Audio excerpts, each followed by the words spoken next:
I remember when my friend gave me a call and he was like, Natanya, I bought a house. And I remember thinking, whoa, like those shares that he had, that is what got him the house. Up until this point, I didn't really think much of my shares. I knew that they were vesting, but they were just there. And then all of a sudden, when he told me that, I realized that I could actually take my ownership and my shares and turn it into something tangible and something real. In this lesson, we're going to talk about selling your shares. What are the different ways you can sell, and what kind of things do you need to consider when you do?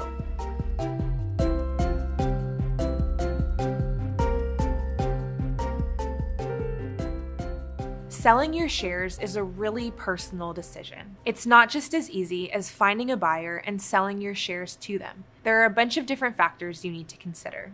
First of all, can these shares even be sold or transferred? Private company shares are usually subject to a lot of restrictions on sales and transfers. The second question, do you need the cash? If not, you might want to take a look and see, is the value of the shares increasing over time? In other words, is the stock going up? Also, will this be your only chance to sell?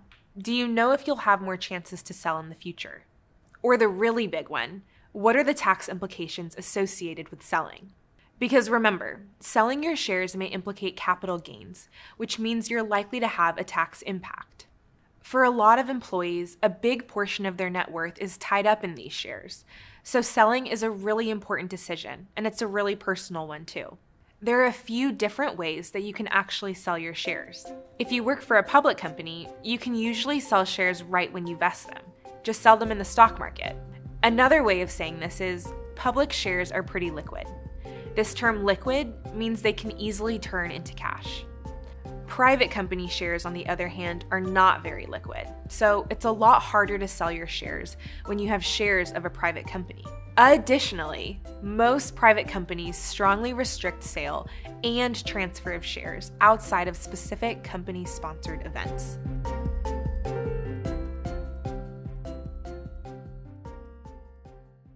Employees of private companies can typically sell their shares in 3 common ways. There's an IPO, which is when their company goes public. There's M&A, which is when their company gets bought by another entity or merges with another company.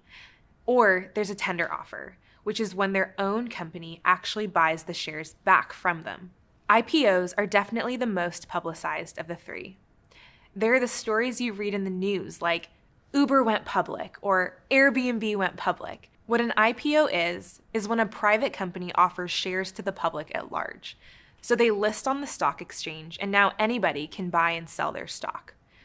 For you, the employee, this also means you can sell your shares to the public on the stock market. But here's the thing. There are typically some restrictions. You can't just sell your shares right away. There's usually a thing called a lock-up period, which means you're restricted from selling your shares for a set period of time after the IPO. Typically, this lock-up period is 6 months. So once the IPO happens, you have to wait 6 months before you can sell. And a quick note, there's been some negotiation on this period, and some companies have a shorter or no lockup period at all. After the lockup period's over, all good. You can sell your shares without restriction. M&A stands for mergers and acquisitions.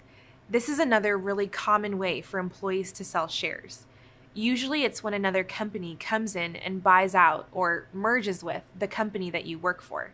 A lot of the time, the acquiring company will pay cash for the outstanding shares, and you'll get a lump sum payout.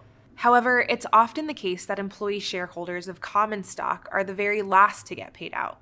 In M&A transactions, it's not uncommon to see even early employees walk away with very little.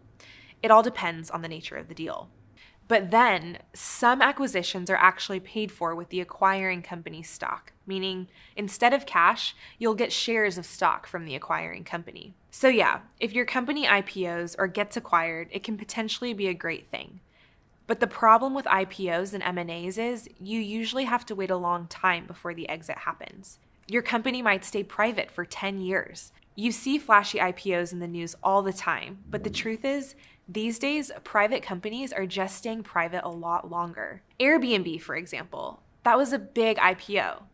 But they were a 12-year-old company before they decided to go public. So that's a long time to wait before being able to sell your shares. One of the ways that a company can alleviate this time is through a tender offer. So what is a tender offer? Well, it's a broad offer by your company or a third party to purchase a set amount of the company's shares at a fixed price. Or to put it more simply, it means you have the ability to sell your shares for cash while the company is still private. Not all companies will provide a tender offer, and even when they do, they're usually a one-off, or at best, they're pretty sporadic. So in the end, up to this point, there hasn't really been a consistent or reliable way to sell your shares or become liquid. At Carta, we're working every day to try and change that. Unlocking liquidity for the private market feels like this revolutionary idea. But here at Carta, what we hope is that in the future it'll be totally normal. We believe that regular access to liquidity is a right for all employees who hold shares in their company. We also believe employees have the right to a clear job offer with clear numbers explaining their ownership.